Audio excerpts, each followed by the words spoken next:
Imagine a room that is supposed to be the most secure sanctuary in the entire world, the subterranean command hub beneath the Kiryat military headquarters in Tel Aviv. Usually, this place is the vibrating heart of a nuclear-armed state, a symphony of real-time intelligence and absolute control. But at exactly 3:17 a.m. this morning, that room became something else entirely. It became a graveyard of expectations. The screens didn't show the usual tactical victory maps. They showed a vacuum, empty chairs, silent, secure lines, and the terrifying realization that for the first time in 18 months of relentless conflict, the state had lost its center of gravity. I'm Daniel. This is Arsenal Economics, and today we are going to look at the 90-minute window that didn't just breach a border, it mathematically broke the global order. Let's talk about the math, because that's where the real story lives. At 3:17 a.m., Iran didn't just launch a missile barrage, they launched a saturation algorithm. This wasn't about hitting a single target, it was about bankrupting the defense.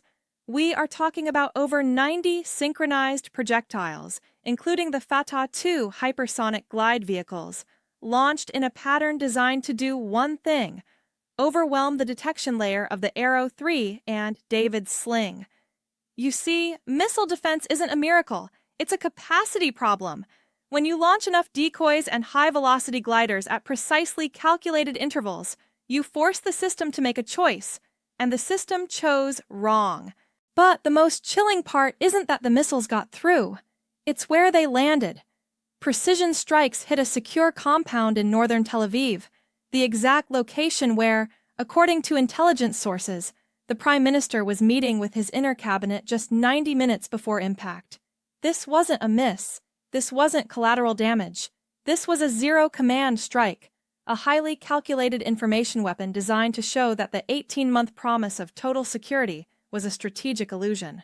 The narrative of an untouchable fortress didn't just crack this morning, it evaporated. And in the vacuum left behind, we are now looking at a 72-hour window where the traditional rules of deterrence no longer exist. What happens to a nuclear-armed state when its commander-in-chief goes dark during an active ballistic missile strike? You won't find the answer in a press release.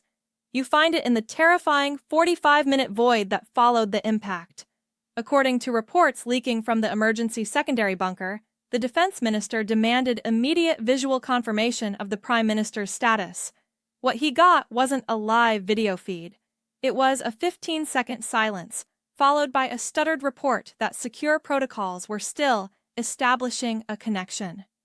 In the world of high-stakes geopolitics, 45 minutes of silence is an eternity. It is the sound of a government decapitated, not by a physical blow, but by a total collapse of its communication architecture. While the Israeli cabinet was staring at a blank monitor, an even more significant disconnect was happening 6,000 miles away. The secure hotline between the Pentagon and the IDF headquarters went silent. Not because of a technical glitch, but because Washington deliberately severed the liaison. U.S. national security officials reportedly made the cold, strategic decision to stop coordinating until they could verify who actually had their hand on the launch codes. The Americans were not going to be dragged into a retaliatory cycle without knowing if they were speaking to a functioning command or a ghost. But the most devastating blow didn't come from an Iranian missile or an American phone call. It came from a single text message. At 3:31 a.m., 16 minutes after the strike, a cabinet minister, whose name is currently the most protected secret in Jerusalem, sent a message to a secure group of 23 Knesset members. It contained just 4 words. He was in there. That leak wasn't just panic. It was the realization that the vulnerability was coming from inside the house. If the coordinates of a prime minister's secret midnight meeting were tracked in real time, it means the intelligence failure isn't just external, it's an internal hemorrhage. While the public was told the bunker was a fortress, the Attorney General was already quietly reviewing Section 16 of the Basic Law. They were preparing for a soft coup, a forced transfer of executive power, not because of an election, but because the permanent security establishment realized the man at the top was no longer secure. While the smoke was still rising over the Kiryat, the real carnage was happening in the silence of the global data centers. We talk about the fog of war, But in 2026, the first thing to vanish isn't the truth, it's the liquidity. Before the Israeli cabinet could even issue a formal damage assessment, the Asian markets opened, and what followed can only be described as an algorithmic slaughter.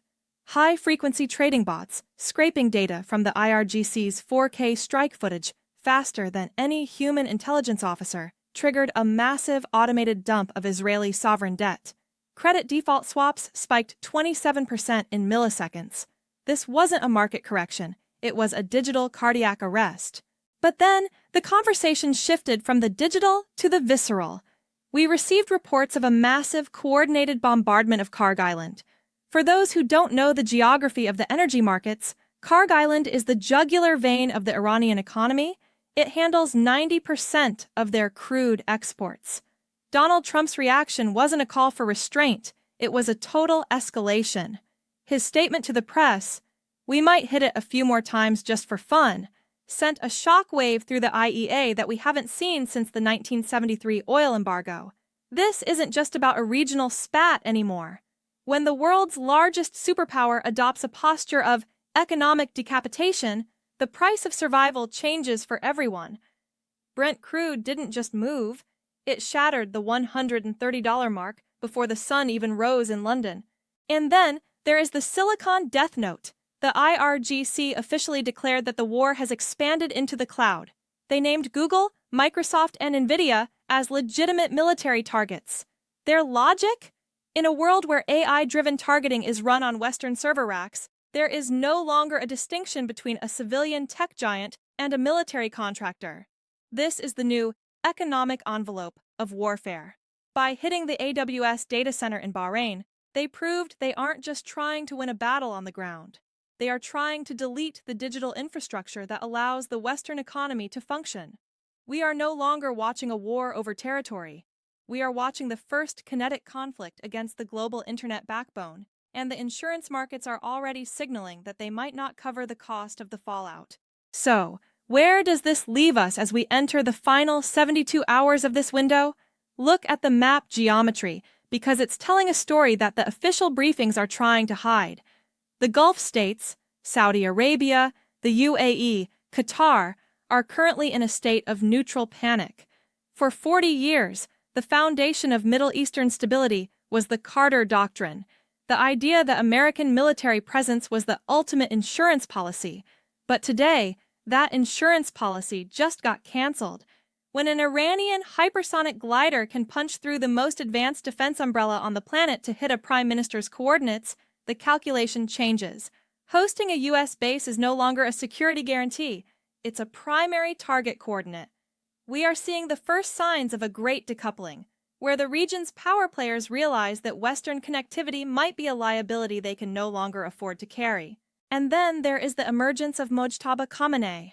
By stepping out of the shadows and vowing a permanent state of total war, Tehran has signaled that the old, gray zone of managed escalation is dead.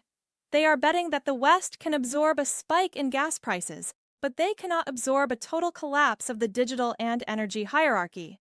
This brings us to the Samson window. In the world of intelligence, this is the nightmare scenario. When a leader who built his entire legacy on the image of the invincible protector finds himself personally vulnerable, politically isolated, and facing a soft coup from his own cabinet, the psychological pressure reaches a breaking point. History shows us that leaders under catastrophic stress don't go quietly into the night. They look for the one move that restores the balance of terror. We are currently tracking the most dangerous 72-hour countdown in modern history. If the command structure in Tel Aviv doesn't stabilize, and if the Silicon Death Note triggers a wider strike on global data hubs, the vibrations will travel into every grocery store and every gas pump on the planet. This isn't about who's winning or losing anymore. It's about whether anyone still has the ability to stop the machine before it hits the Samson option. The risk premium of the modern world has just been reset, and we are all about to pay the price. I'll be here monitoring the emergency Knesset sessions and the Brent crude tickers.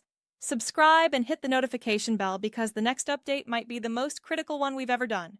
Stay sharp, stay critical, and I'll see you in the next one.